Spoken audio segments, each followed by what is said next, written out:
Readers, listeners, welcome to the Foxed Page, where we dive deep into the very best books. You'll come away with a richer understanding of the text at hand, all while learning to read everything a little better. I'm Kimberly Ford, one-time adjunct professor at Berkeley, best-selling author, and PhD in Spanish and French literature. Today we are talking about Alice Munro. Many of you know, I'm sure, that she died about a week ago on the 13th of May of this year. I have to say that Alice Munro was one of those authors where when I heard about her death, I was a little bit surprised that she had been still alive so recently. That happened with not Nabokov, oh my gosh, it happened with Salinger. I don't know why I just confused Salinger and Nabokov. Anyway, happened with Salinger. I think it also happened with Gabriel Garcia Marquez, although there was like some kind of crazy rumor that went around the internet that he had died or hadn't died or something. So that's all a bit muddled for me. But I was really sad to hear that Alice Munro had died, but also happy to know that she had lived to be 93, and also very happy that she really received all of the acclaim she deserved. I am someone who has come to Alice Munro, actually, through a little bit of duress.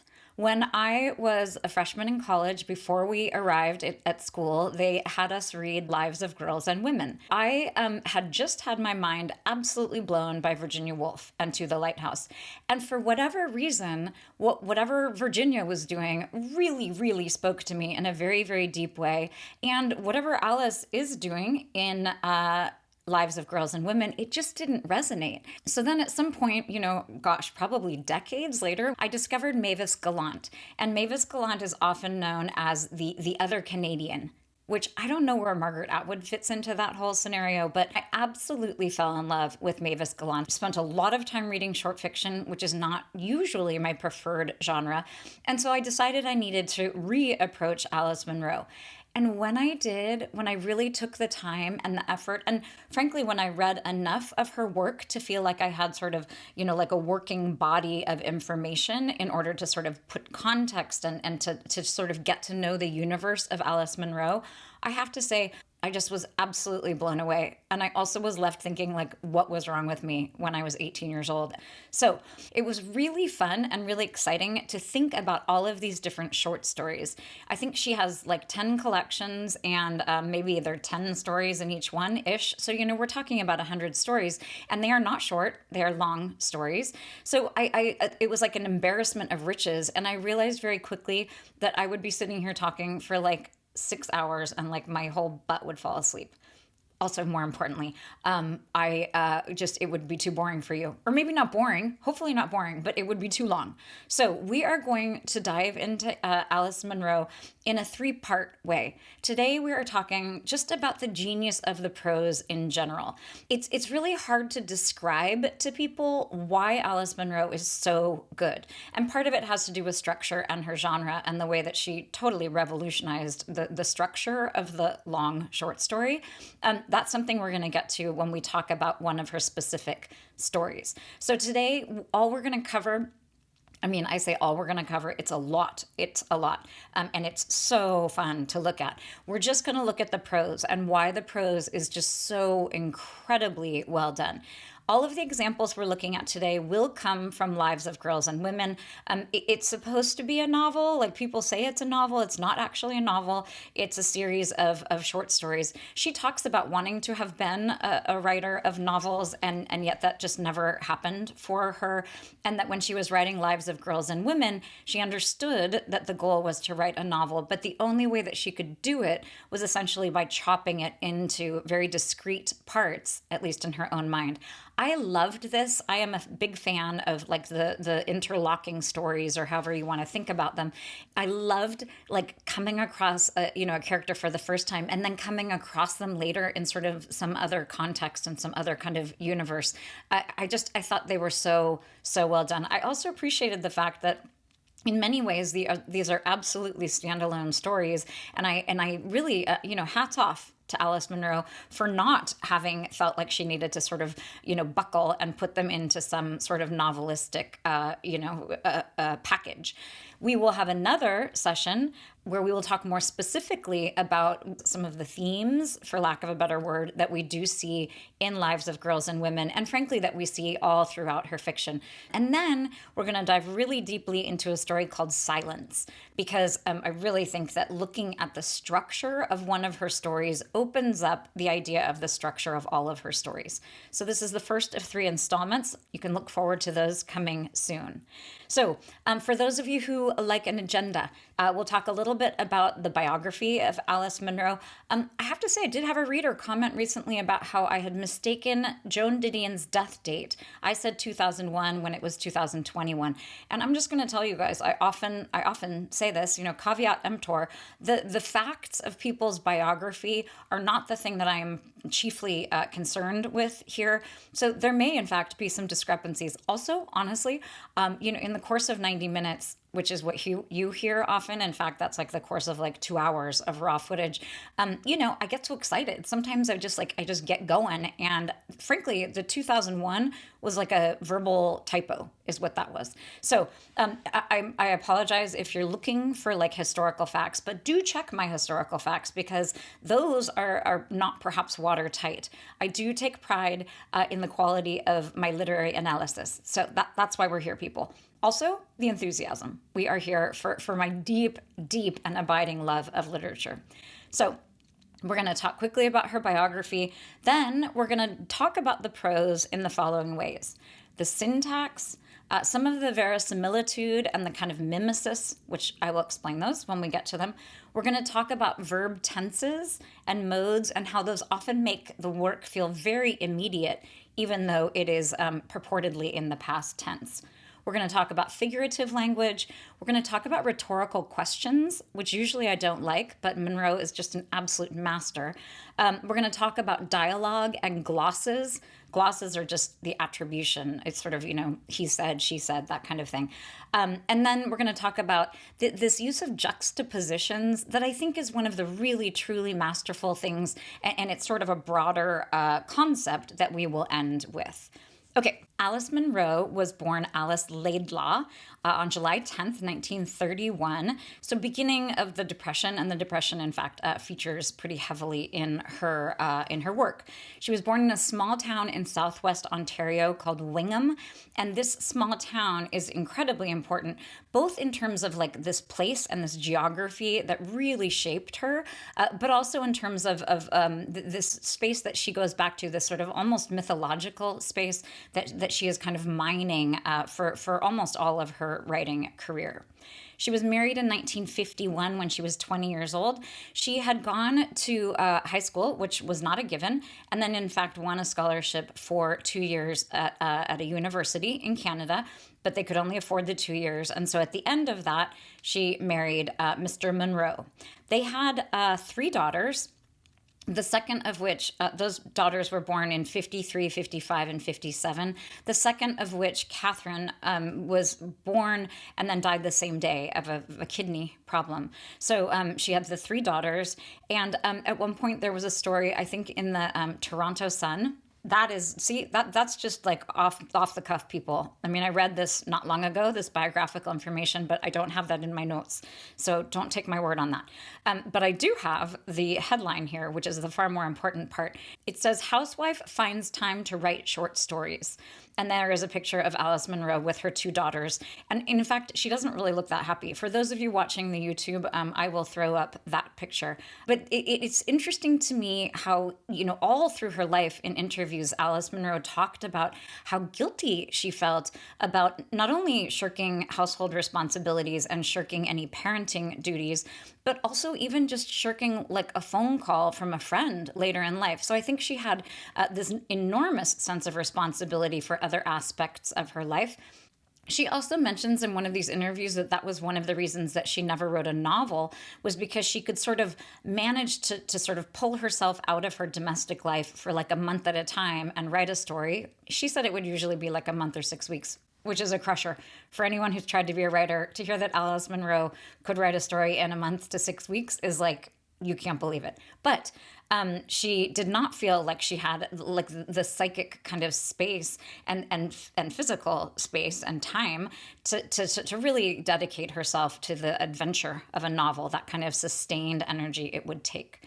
So her husband sounded pretty like supportive.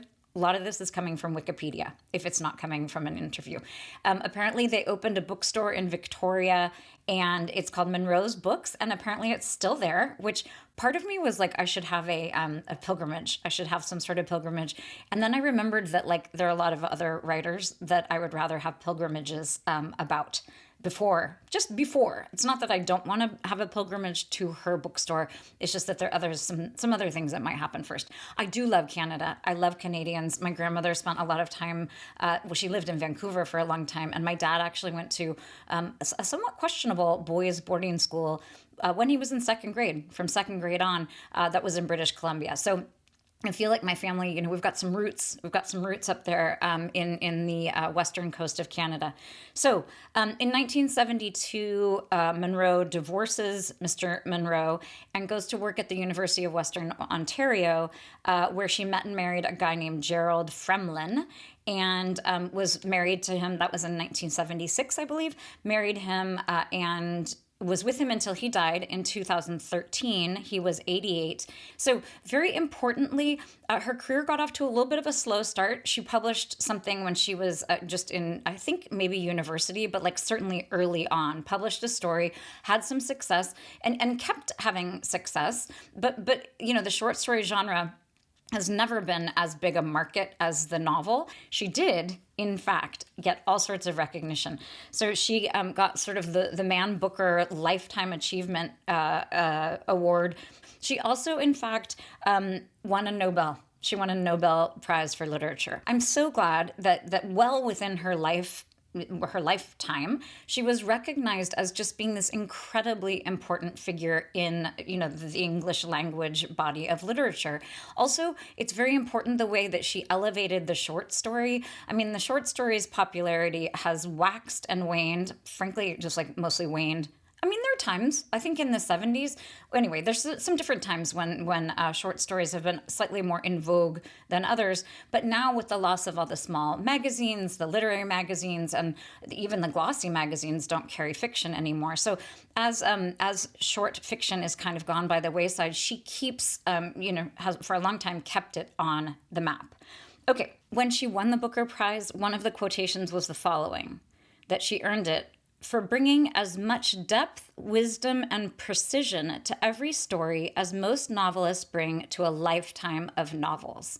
So, bit of hyperbole at the end there. I'm not sure about the lifetime of novels, but one of the things we are going to talk about in the next installment when we talk about the structure and depth of her short fiction is this idea that in some ways she's able to distill an entire novel's worth of tension and suspense and drama and poignancy into literally like a paragraph, if not a sentence. So she has this uncanny ability to really condense what she is doing. So I will, in fact, argue in the next session that in some ways, like these are all mini novels. I mean, you can really read them like that, and often they are more resonant than a novel would be. I mean, certainly than a lot of novels. Now we are going to go ahead and dive into why this prose is so incredible. So the first thing we're going to talk about is simply the syntax. So syntax is it's essentially grammar is what it is. Syntax refers to the order of words and sort of the rules that govern any language. So the syntax in Munro is one of many ways in which I think she is kind of rarefying the English language. One of the things that I will argue that makes her writing unique and so inimitable, but also so, distinguished and so kind of identifiable is her syntax. So just simply the order of words. Part of it is a regional thing. Part of it, I think, is like a Canadian thing. She was of Scottish and Irish descent. So those of you who listen to the Fox page know that, in fact, I am obsessed with Ireland and Irish literature. And I did notice I'm also teaching myself Irish on Duolingo. But so some of the syntax, some of the kind of wording and the dialect feel, it's very light. It's a light dialect feel. But when you notice it, it does tend to feel both Canadian Canadian and also a little bit Irish, Scottish kind of thing from Gaelic. So the syntax is very important. We're going to dive in and look at some examples of how she is making language feel a little bit strange in ways that I think heighten our appreciation for English, because often it's very beautiful or is serving a very important purpose. Okay, so on page 5 of my version of Lives of Girls and Women, do I like this? Yeah, I mean, I like this cover pretty well. I like this whole thing. I don't actually know if that's her. Looks like it's probably her. Also, for those of you on the YouTube, you might notice that I am wearing a green top. The green top I am wearing is in fact Nile green.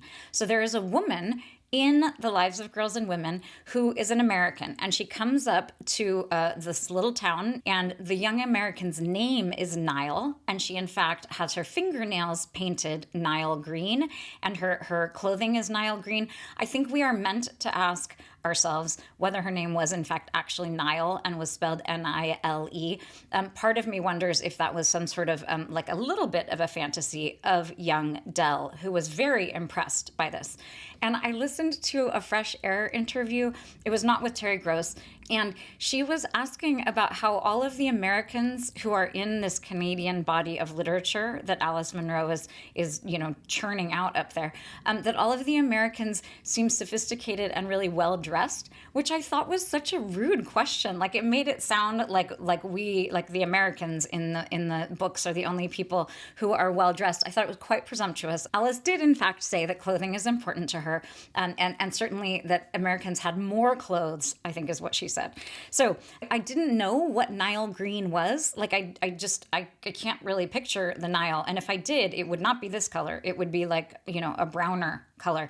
But according to Benjamin Moore, which is what popped up when I Googled Nile green, it is literally exactly this shade of green. So it's like a very, what is this? It's not Kelly. It's not too bright. It's like a, it's pretty good green. Okay. So back to the syntax in the novel. On page 5 of this copy, we have the following. This is obviously at the beginning of the book. I'm going to call it a novel. They call it a novel. I'm going to call it a novel because, like, I always call longer books novels by accident. To me, it feels very much like an interlocking or interconnected short story collection. But we'll call it a novel. We're obviously at the beginning. It's page 5. This is when a very young Dell Jordan is talking about her experiences with her Uncle Benny. This is just someone who lived essentially with their family and who made a very large impact on young Dell. So Uncle Benny has a turtle tank, and he is saying this. He said he was going to sell them to an American from Detroit who would pay him 35 cents a pound. Make them into soup, said Uncle Benny, hanging over his turtle pen. Much as he enjoyed taming and feeding animals, he enjoyed also their unpleasant destinies. So this is the kind of syntax that I'm wanting to point out to you. It is unusual. It's unusual if you're Canadian or Irish or Scottish or American. I'm going to read it again. Much as he enjoyed taming and feeding animals, he enjoyed also their unpleasant destinies. So the fact that the also, usually you would say, but also he enjoyed, I mean, it's not like grammatically incorrect or anything. And I mean, maybe this is a regional dialect. I certainly will not, pretend to think that I absolutely know. But it does. It's the kind of phrasing here and the word order is such that you have to pay attention to what you're reading. And there is also something. This has to do with the diction. This idea of their unpleasant destinies. There's a certain inflation of diction. So This is a first-person narrator. This is young Dell who is talking, but thank God, I shouldn't say it quite like that, in deference to books like, oh my gosh, To Kill a Mockingbird, which are narrated by young children when they are younger children. But in this case, we have an adult Dell who is looking back and remembering all of this. So we have an adult Dell who's able to use, sort of a very sophisticated adult language. But what's interesting here to me is he enjoyed also their unpleasant destinies. So there's a little sense of language as not quite being ordinary, because this is a very different, this is a unique single person's experience of the world. Okay, we're going to look at page 216. This is when Dell, she's in high school now, and she's going to a dinner dance with a date. He called me eggplant in honor of a dreadful dress I had, a purpley wine-colored taffeta made over from one Fern Doherty had left behind. Parentheses. We were suddenly poorer than usual due to the collapse of the Silver Fox business after the war. End parentheses. I had hoped, while my mother was altering it, that the dress would turn out to be all right. When I put it on, I tried to tell myself that this was so. But as soon as Jerry made a face and gulped exaggeratedly and said in a squeaky, delighted voice, eggplant, I knew the truth. So what is slightly different here is the punctuation, which is also part of syntax and grammar. So I love when authors do this. This is a Virginia Woolf kind of a trick as well. It's not a trick. It's like it's a feat. When you have something in parentheses like that, the grammatical rule is that you essentially could take that out and that it wouldn't change the meaning. And in this case, it wouldn't. You could take that out. It's not necessary for us to know that she is poor here. But the fact that something that is so foundational is given to us in this parentheses here is speaking volumes. So it's something that she would have wanted to hide. It's something that perhaps was hidden from her. It's something that was probably fairly subtle, but really foundational in lots of ways. It's a little bit like a secret. There's also this beautiful thing that's happening when she's talking about, because of the punctuation, when she's talking about the dress, that in terms of punctuation, in a couple of places you have a comma where she might have used a semicolon. She's a big fan of the semicolon and the em dash. She is a real master of punctuation, which of course I love. And she's really using them all correctly, but also like really using them for all they're worth kind of a thing. So we have this use of commas here that allows the reader to be sort of sucked into this fantasy. And the fantasy is going on without a full stop, without a period at the end of a sentence. And we run right into Jerry saying eggplant with an exclamation mark. So you have this sense, just even syntactically, how carefully Alice Munro is conveying the emotion and the pacing and the reality of this situation, of this scene, to the reader. It's really unbelievable. Somewhat similar to this idea of the way that punctuation and syntax are allowing us to have sort of a different relationship to the words, we also have these sections, fragments, essentially a sentence that doesn't maybe have a verb. It's just like a long line of adjectives leading to a noun, for example. It's really beautiful the way that sometimes an entire paragraph will keep moving and moving forward because she is describing something that you would be seeing. It's often describing the landscape, which is very important in all Munro, but describing the landscape in a way that is continuous and that is really involving all the senses. So there's an example of this on page 8 that is really excellent. Sidewalks, street lights, lined up shade trees, milkmen's and icemen's carts, bird baths, flower borders, verandas with wicker chairs, from which ladies watched the street. All these civilized, desirable things had come to an end, and we walked, Owen and I coming home from school, my mother and I coming from shopping on a Saturday afternoon, on the wide, meandering Flats Road, with no shade from Buckle's store to our house, between fields ragged with weeds and yellow with dandelions, wild mustard, or goldenrod, depending on the season of the year. This is it's just an absolute virtuoso of a paragraph. So we have this town, and the town is so clearly evoked by things like, fences and bird baths and sidewalks. And then we have this parenthetical, again, we have a parentheses, and we have two of the actions. It's either her going home from school with her brother or her going home from shopping with her mother. And the fact that those two are also as a fragment is allowing us to see all the town, then see this kind of action that is fragmentary because the action of the people is far less important than the landscape around them. They're sort of embedded. They're really like subsumed in this landscape.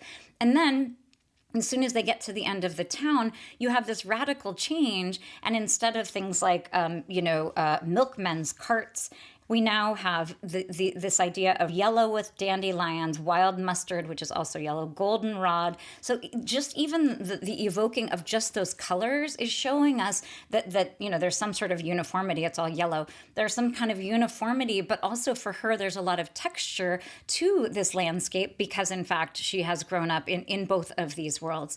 In all Munro, there's a lot of tension between sort of more rural living and more city type living, or at least town living.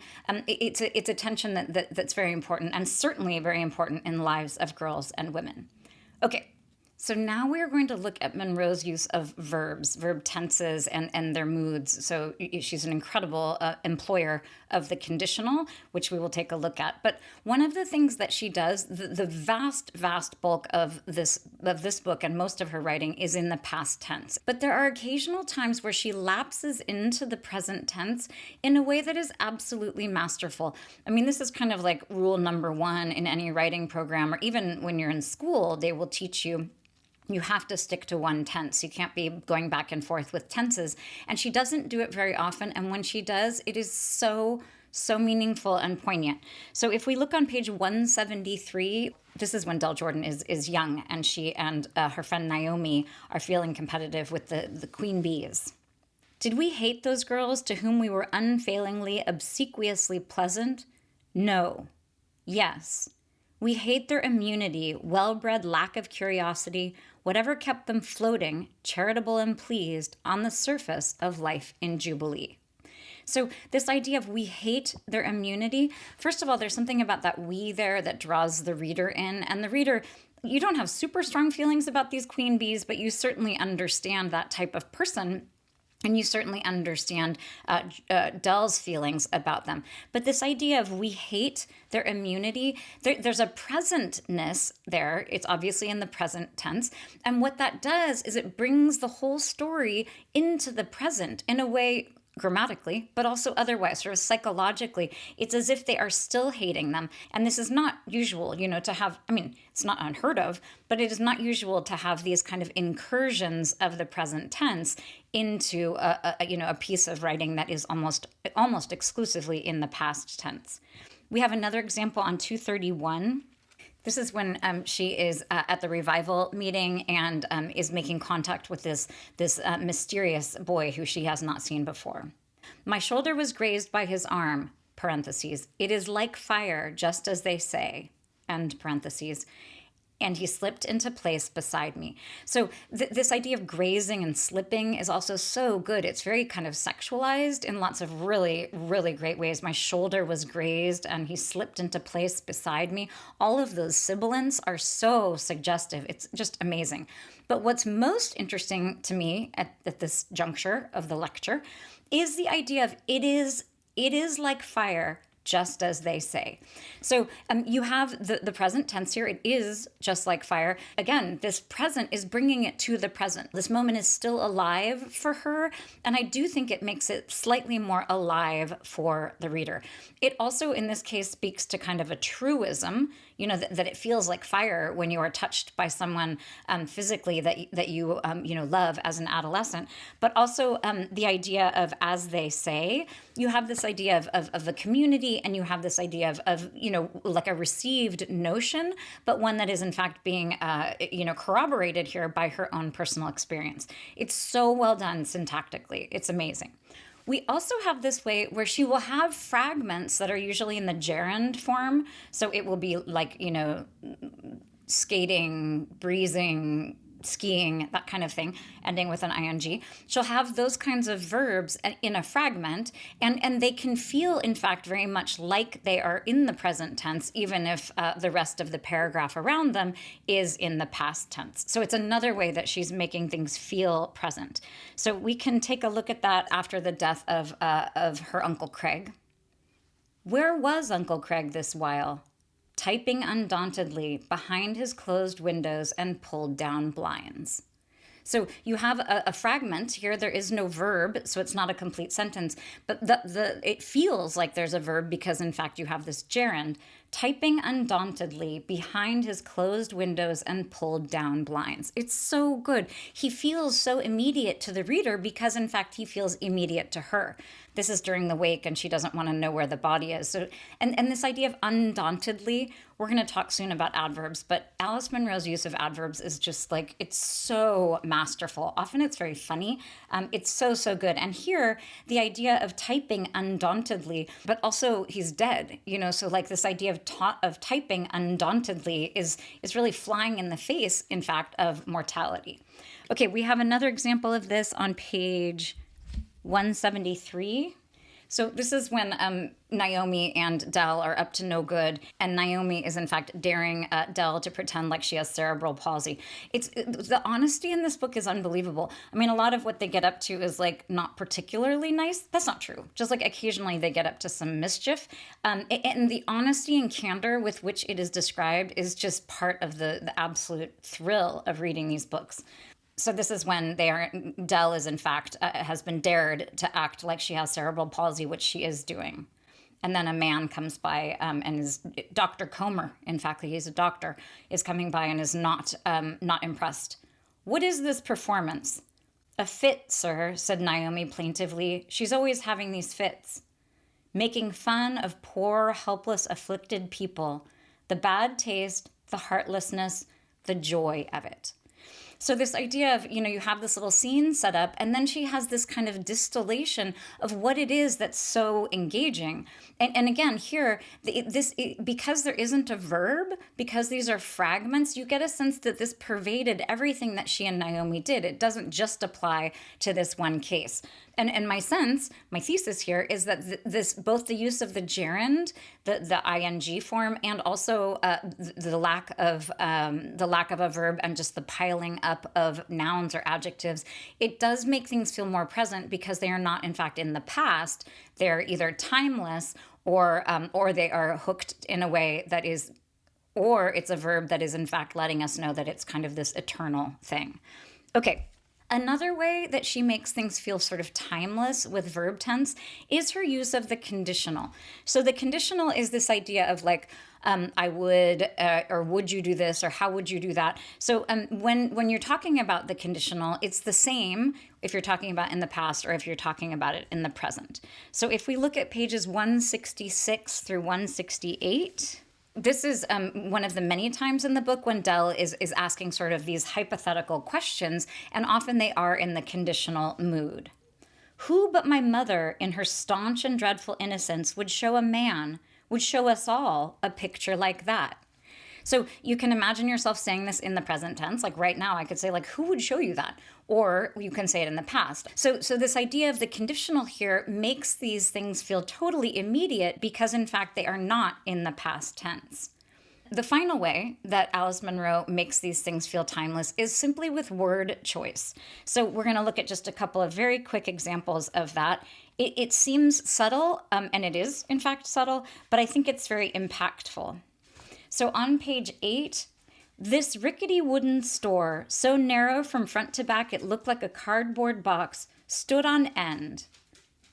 Normally you would have said that rickety store, but the idea of this rickety store here it's making it timeless. It's making it's still there. I mean, it's not actually still there, but the idea of this rickety store instead of that rickety store is really making things feel immediate. And she does this again and again. On page 162, this year, our first year in high school, Naomi and I held almost daily discussions on the subject of sex. A year ago, we had liked to imagine ourselves victims of passion. Now we were established as onlookers, or at most cold and gleeful experimenters. So you have this repetition here of this, just like this store. We have this year, and it normally, or not normally, but if it's all in the past tense, you would say something like that year we were in 9th grade. But here she's saying this year we are in 9th grade, which really makes the whole thing feel like it's happening now for the reader. And then a little further down when she says a year ago, blah, blah, blah, now blah, blah, blah. So again, you have this sense of things being very immediate, even though they are all very securely in the past tense. And yes, these are very subtle, kind of, small either word choices or verb tenses that probably most readers are not conscious of at all.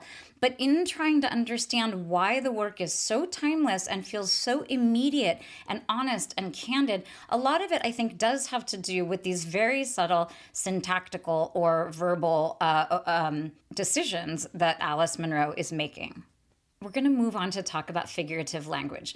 You all know that I'm very picky about my figurative language, particularly use of metaphor and simile, which are simply comparisons, simile being a comparison with like or as, and metaphor being one without. So my sort of pet peeve is when the two things are either cliche, just like way too common, or when they are so disparate from one another that you're like, what? And as soon as you are out of the story, as soon as you're saying what, you're no longer in the fiction, which is the kiss of death, as it were. There's some sort of metaphor for you there. So we have metaphor and simile, we have personification, we have symbolism, foreshadowing, all of the times that language is doing something other than simply conveying straightforward information. Okay, so here on page 43, and one very important aspect about every single example we will look at is that part of her figurative language is so excellent because her choice of detail and her choice of wording for those details is unparalleled. It is so good. Okay, on page 43, we have this. My mother's disapproval was open and unmistakable, like heavy weather. Theirs came like tiny razor cuts, bewilderingly, in the middle of kindness. They had the Irish gift for rampaging mockery, embroidered with deference. So we have a bunch of different metaphors here. We have heavy weather, we have tiny razor cuts, we have embroidery, all of these different things. I mean, it should feel like mixed metaphors, but it absolutely does not. The idea of her mother's disapproval being like heavy weather, it's so good. The repetition of that low vowel sound there, and also like the tiny razor cuts, bewilderingly. Again, adverbs generally are not a good idea in the best writing, but Munro gets away with absolutely everything. Bewilderingly is so good there. Even the sound of it, bewilderingly, it makes you feel confused. Okay, the next example we're going to look at is at her uncle's funeral. The squashed hay coil was just the same, but the men were walking on the hay stubble, all in dark suits, like tall crows talking. So this is amazing. I love the idea of these tall crows. There's actually an incredible description of crows. I believe it's in Claire Keegan. Anyone who's interested in the absolutely incredible short story writer Claire Keegan, definitely go check out those lectures. Talk about an unbelievable prose practitioner. But this idea of crows, men in tuxedos seeming like crows at funerals are so it is not cliche. I had only heard it in these two like paragons of short fiction, but it's such an apt description, partially because the idea of the crow or the raven, I'm not sure why, but they're definitely associated, with like death. And there's also, of course, the Raven, which is the Edgar Allan Poe poem that is so important and sort of morbid in lots of ways. But the idea of these men at the funeral being like crows, what's important here is that not only is she drawing this beautiful comparison, but when she says all in dark suits like tall crows, the idea of tall crows is so good because it saves it from being cliche. And it also, the tall crows talking, the idea of tall and talking, you almost have like a cawing sound. I mean, you do. You have a sound of like cawing in tall and talking. So you have this idea even of what the crows would sound like. Lots and lots of times, she is so good at incorporating all five senses. There's a lot of use of scent and odor throughout lots and lots of Alice Munro. But one of the things she does is evoke the sound of things without telling us exactly what the sound is. Instead, she'll have something like that. Tall crows talking gives us that sound that they would have made. It's so good. Okay, and then we're going to look at 167. This is when they're talking about the war with Mr. Chamberlain, who has been to the war, and Dull's mom is so excited that he's been to Italy and like thinks essentially that he's gone on like an art tour of Italy, when in fact, of course, he had a very different experience because he was there for the war. These are examples of incredible figurative language as Dell is looking at a book of images with in this somewhat tense situation. A naked man, his marble thing hanging on him for everybody to look at, like a drooping lily petal. So this is so good. This is also another example of the idea of these fragments, a naked man, period. I mean, that's obviously a fragment. But then you also have the next sentence, the whole entire paragraph, in fact, is made up of fragments. His marble thing hanging on him for everybody to look at, like a drooping lily petal. So there's a semicolon that you can't really quite hear after everyone to look at, semicolon, like a drooping lily petal. There's something so good about drooping and the repetition of the P sound here, the drooping petal. It's like penis, but it's also just like kind of embarrassing. The idea of drooping, I don't know, that's like, for some reason that seems somewhat, sort of sexualized in some interesting kind of way. Then right across the page, when her mother senses that things are shifting, it has become, in fact, very tense. The mother says this, Dell, you take this book, put it away. Alarm in my mother's voice was like the flapping of rising wings. It's so good. This is like, you can just hear it. And it's already tense. And then you have this idea of the alarm in her voice as being these flapping wings, just the sound of flapping wings. There's a sense of being frantic about that is so good. And she's describing her mother's voice, and we know what the words are, but this idea of feeling the energy in the room is so poignant. Okay, we're going to look at this last example of figurative language on 186. This is incredible. And actually, it works very well with the example we just were looking at because, in fact, it is hearkening back to her having seen the naked David and his penis. So now she is, in fact, in a pretty harrowing scene. She is, in fact, seeing Mr. Chamberlain's penis while he is masturbating in front of her. Not at all like marble David's, it was sticking straight out in front of him, which I knew from my reading was what they did. It had a sort of head on it, like a mushroom, and its color was reddish purple. It looked blunt and stupid, compared, say, to fingers and toes with their intelligent expressiveness, or even to an elbow or a knee. So this is such a great description. It actually is pulled out and quoted in an amazing article that was in the New York Times that had sort of the best ways to enter into Alice Munro's body of work. It's really, I highly recommend it. If you Google Alice Munro and New York Times, I'm sure it will pop up. And he talks about this as this kind of inimitable language choice that she is making. It looked blunt and stupid, compared, say, to fingers and toes. So that already would be so interesting. I mean, it is like, it's pretty apt comparison in lots of ways. And then she goes on by talking about the intelligent expressiveness of fingers and toes. It's in some ways it's so raw and it's so sort of, again, candid and honest, but it's also just saying so much. There is so much happening here. Then down a little further, this is a comparison of the penis that is not, in fact, in the New York Times piece, but it's kind of in keeping with the part above. And again, you almost feel like these would be too many metaphors, like too much simile happening here, like it would become mixed metaphor, but in fact, it does not. So down at the end of this paragraph, raw and blunt, ugly colored as a wound, it looked to me vulnerable, playful and naive, like some strong-snouted animal whose grotesque simple looks are some sort of guarantee of goodwill. It did not bring back any of my excitement, though. It did not seem to have anything to do with me. So one of the things that's happening here that's really important, again, is this honesty with which Alice Munro is writing. So she's not, she's not necessarily afraid in this moment. In fact, she's feeling like it has nothing to do with her. I mean, you could argue that she's sort of like dissociating, and it is, in fact, I'm sure, very traumatic.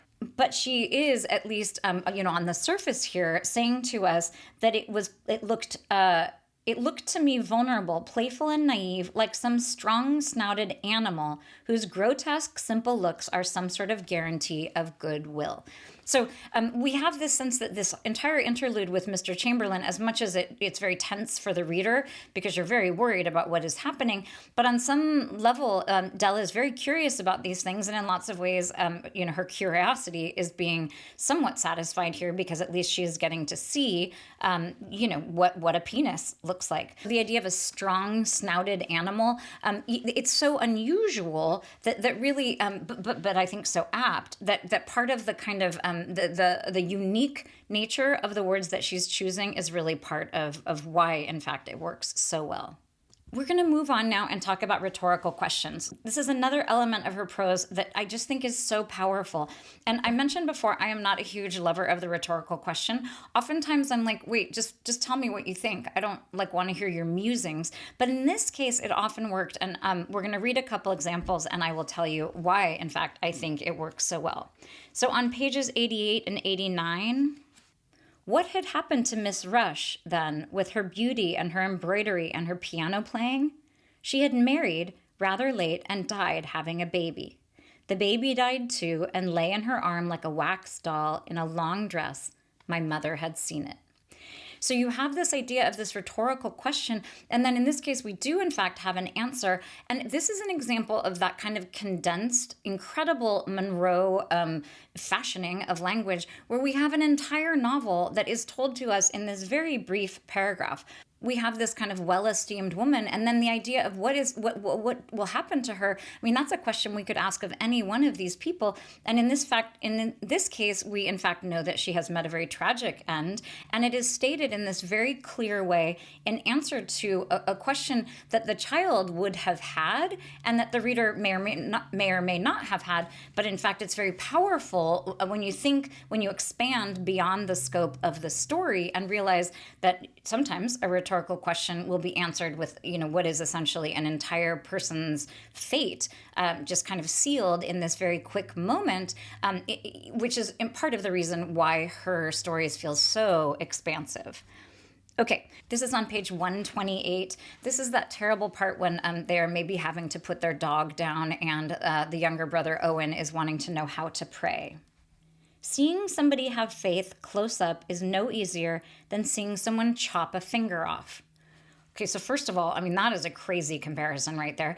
And it's so telling. I mean, she's really talking about the painfulness of these kids don't know how to attain it. They don't know how to pray. It's this very wrought moment where they really don't feel like they have the skills that they need. And then we have this, which is it's set alone, its own on a, it's the last sentence, not only, in fact, of, a paragraph, but it is, in fact, the last line of a story. And it says this: do missionaries ever have these times of astonishment and shame? It's ending with this giant question that is so poignant and so important. And of course, missionaries have moments of astonishment and shame. But in this sense, we are understanding that for her, faith is all about astonishment and fame, and the reader is kind of right there with her. So part of my thinking about why, in fact, rhetorical questions in Alice Munro don't bother me, in fact, they sit very well with me, is because lots of times I feel like she is voicing and articulating a concern that the reader has, or should have, and realizes that they do have, or realizes that it is being brought up for them. These are questions that are big questions, and really, in some ways, very complex, and ones that open up the story. It allows the reader, in fact, to be right there with her and sort of asking these same questions alongside. We're going to continue our exploration of why Alice Munro's prose is so amazing with a look into her glosses. So glosses, also known as attribution, this is when you have dialogue, and her dialogue is unbelievable. I mean, if we had more time, we would have really dug more carefully into the dialogue. So oftentimes it is simply he said or she said, which is what most writing teachers will counsel you to do, just to have it kind of go away. But in fact, not only does Alice Munro break that rule, but she's loading these glosses up with adverbs in a way that is absolutely genius. The first we're going to look at is on page 89. This is a point when Dell is talking to her mother and wanting to believe that her mother and father had fallen in love. But you fell in love with him, I would remind her, sternly, anxiously, wanting to get it settled for good. You fell in love. So we have this beautiful repetition of the dialogue and this real desire on the part of this little girl to be reassured that her parents loved each other. But the idea of sternly, anxiously, because they're not at all the same, you're getting a whole bunch of different sort of valences here. And we're really understanding the kind of complexity of her desire. She's like really needing this, in fact, to be said. Then on page 147, this is a little bit of a longer section, and I want to read, it's only a paragraph. Well, it's not one paragraph, it's like half a page. And it's a lot of dialogue, but this is just an absolute masterclass in dialogue itself. And she has beautiful use of adverbs in her glosses, which is, usually verboten.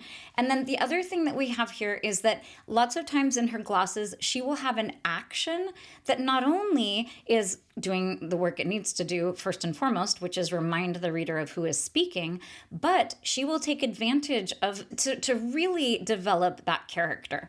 So we have this. This is when Naomi is trying to guess who it is that Dell has a crush on. This is when they are schoolgirls. And Naomi speaks first. Murray, George, Dale? I shook my head securely, noisily sucking back toffee-flavored saliva. Frank Wales, said Naomi diabolically.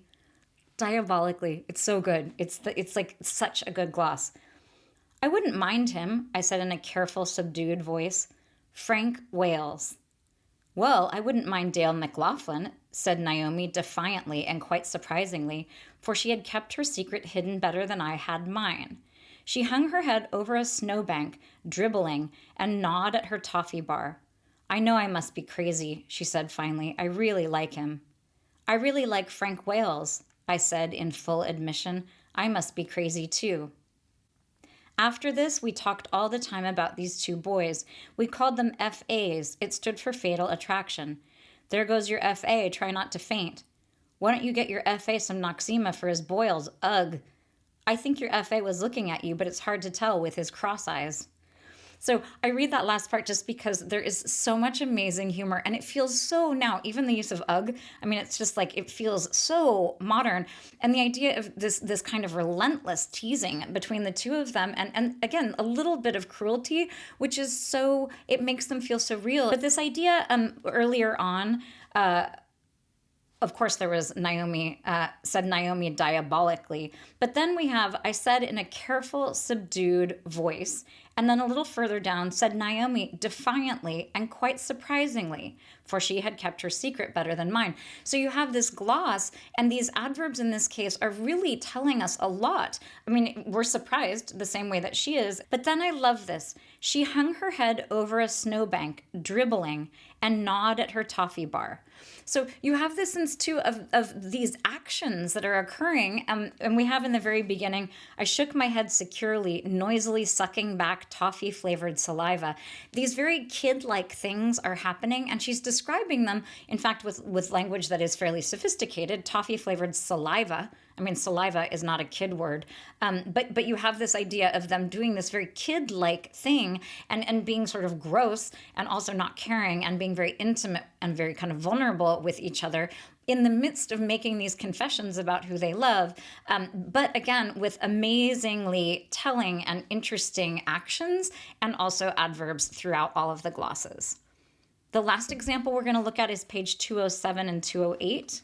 This is a slightly different example, and it's very important, I think. Lots of times, the adverb that she will use will be in stark contrast to whatever the dialogue itself is, and that is obviously purposeful. Nothing in Munro is not on purpose, and it's so good because often it will get to this kind of juxtaposition, this kind of oxymoronic feel that you have all the time in Munro. Part of it's that someone's saying something and they don't really believe it. You know, they're actually thinking something different.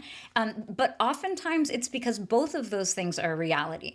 So they might be, excited and horrified. There's this sense of mixing together emotions that otherwise feel sort of contrary. And she does it so well.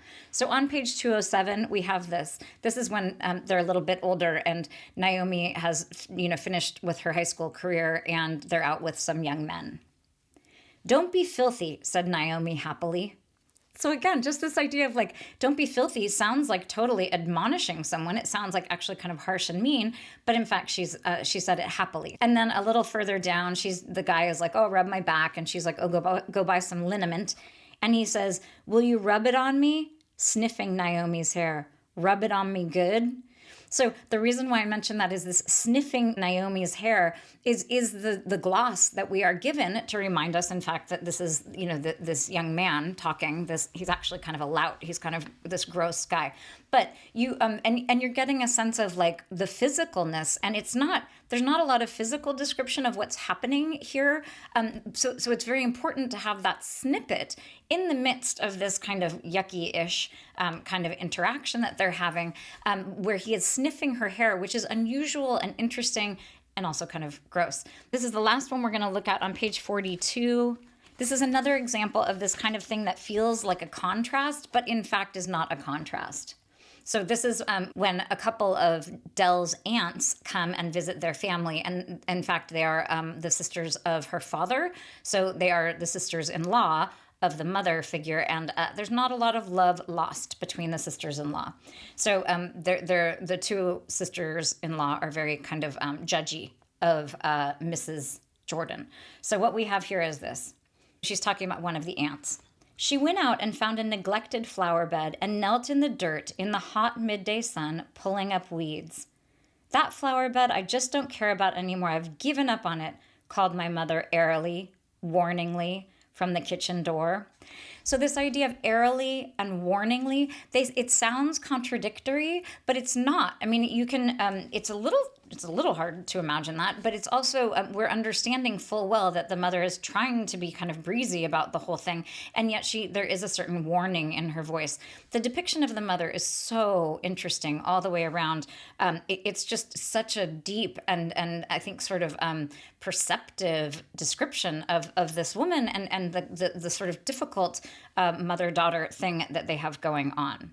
Okay, this is actually a very good segue into the last thing that we are going to do, which is kind of an extension of this idea of some of these adverbs as seeming contradictory to, the dialogue that they are glossing. So this is an example, it's a smaller example of something that Munro is doing throughout, which is she will take things again and again that seem oxymoronic, that seem like a juxtaposition, and she'll mush them together in this way that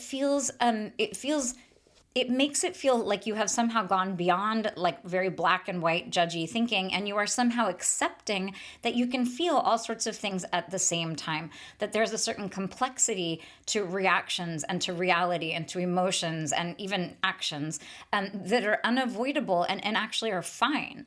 I'm a very black and white thinker, and when I was rereading Lives of Girls and Women, it was kind of like a primer in how to have this idea of like being able to hold two things at the same time, like two contrasting emotions, or perhaps two contrasting narratives about your childhood. Both of them can be true. So we're going to take a look at this incredible use of juxtaposition. A lot of these are sort of quick because they usually, this kind of juxtaposition, it's very effective in part because she just names it. So I'm going to read a fairly quick succession of these examples. This is Dell and Naomi together. We both hoped and feared that somebody would hear our language in the street. Offended, I laughed. I was alarmed and elated to discover that she considered we were friends. I had not had a friend before. It interfered with freedom and made me deceitful in some ways, but it also extended and gave resonance to life. So here we have like a larger idea about this sort of oxymoronic thing. It's in some ways it's impinging on her freedom, and yet it also extended and resonated, gave resonance to life. We have like a sort of distillation again, and this is such a beautiful evocation of childhood. This shrieking and swearing and flinging into snowbanks was not something you could do alone. So good, so good. So this idea, especially in childhood and in her relationship with Naomi, where there are lots of competing emotions all existing together. On 156, This is an example of one of the teachers at the school who was in charge, in fact, of the musical that was very important. Miss Ferris, who's the teacher, she meets a terrible end, and you have this juxtaposition of all of these different phrases here that are really very beautiful. Miss Ferris in her velvet skating costume, her jaunty fur hat bobbing among the skaters, always marking her out. Miss Ferris, con brio. Miss Ferris painting faces in the council chambers. Miss Ferris floating face down, unprotesting, in the Wawanish River 6 days before she was found. And then she goes on to articulate this even more completely. Though there is no plausible way of hanging those pictures together, if the last one is true, then must it not alter the others? They are going to have to stay together now. So this is this beautiful articulation of the fact that oftentimes these juxtapositions don't make sense, and yet they simply are, and they should be allowed to exist. On 173, I was both proud and ashamed to have Naomi see the bottle on the sideboard, a thing that would never appear in her house. My mother excused his drinking because he had been through the war. So this idea of being both proud and ashamed, I mean, that is, it seems diametrically opposed, and yet it is, you can absolutely understand how those two would go together. On page 190, this is after her experience of Mr. Chamberlain masturbating in front of her, and she thinks she will tell Naomi and can't. So I had not the relief of making what Mr. Chamberlain had done into a funny, though horrifying story. I did not know what to do with it. So here we have this example of that she can't make it this thing that is both funny and horrifying. So she doesn't know what to do with it, in the sense that she can't process it if she can't make it into both of those things, which seem like they are in juxtaposition with each other, but in fact are very necessary in order to accept or to sort of work through the trauma of what happened with Mr. Chamberlain. So here we have another example on 222. This is later in high school when Dell is over at Jerry's house. They're kind of the two nerdy kids, and his mother is suggesting that she get a diaphragm because she does not want her son to get anyone pregnant. I thought it quite offensive for a mother to mention intimacies a girl might be having with her own son. I thought the intimacies with Jerry's story was offensive in itself, which did not mean that they did not occasionally take place. So you have this idea here, it's kind of a slightly larger venue for this kind of juxtaposition, where she's very offended at the idea that the mother would suggest that they were physically involved, and then she's like, not that it didn't happen.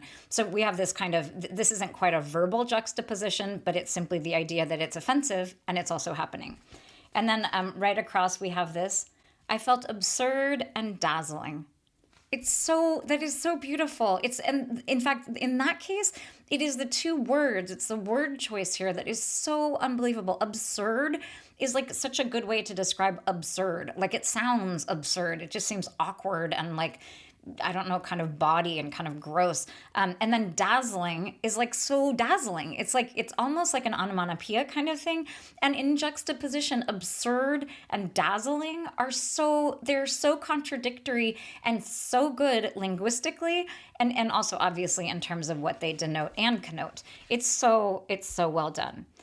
Okay, we're gonna look at this last one on 231. I thought at once that he was coming to stand beside me. Then I thought, what nonsense. Like a recognition in an opera or some bad, sentimental, deeply stirring song.